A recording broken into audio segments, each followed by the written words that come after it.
Hi friends, today பஞ்சு போல் இட்லி வேணுன்றக்கான தோசை மாவு recipe தான் பார்க்க போகிறேன். அரை கிளாஸ் உளுந்து, 4 கிளாஸ் அரிசி எடுத்திருக்கேன். நான் 1 ஸ்பூன் வெந்தயம் போட்டிருக்கேன். நல்லா கழுவி எடுத்து ஊற வச்சுக்கோங்க.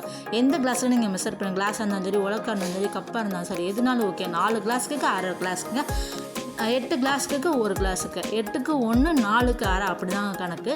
இப்போ நான் 4 கிளாஸ் எடுத்துருக்கேன் அரிசி, அரை கிளாஸ் உளுந்து எடுத்து நல்லா கழுவி எடுத்துக்கோங்க. கழுவி எடுத்து 2 மணி நேரத்துக்கு ஊற வச்சுக்கோங்க. இப்போ நான் சாயந்தரம் ஊற வச்சு எடுத்துருக்கேன். 2 மணி நேரத்துக்கு ஊற வச்சாச்சு. இப்போ நல்லா உளுந்து ஆடிக்கிட்டு இருங்க. ஃபஸ்ட்டு உளுந்து மட்டும் போட்டு அதுக்கப்புறம் நல்லா உளுந்து அரைஞ்சதும் தண்ணீர் வச்சு எடுத்துக்கோங்க, ஆடி எடுத்துக்கோங்க. நல்லா அரைஞ்சதுக்கப்புறம் இப்போ அரிசியோடு எடுக்க ரொம்ப மைய அரைச்சிட வேணாம் நீங்கள். இப்போ அரிசி உளுந்து 2 அரைச்சாச்சு. இந்த ஸ்பூன் அளவுக்கு நான் 3 ஸ்பூன் உப்பு எடுத்துருக்கேங்க.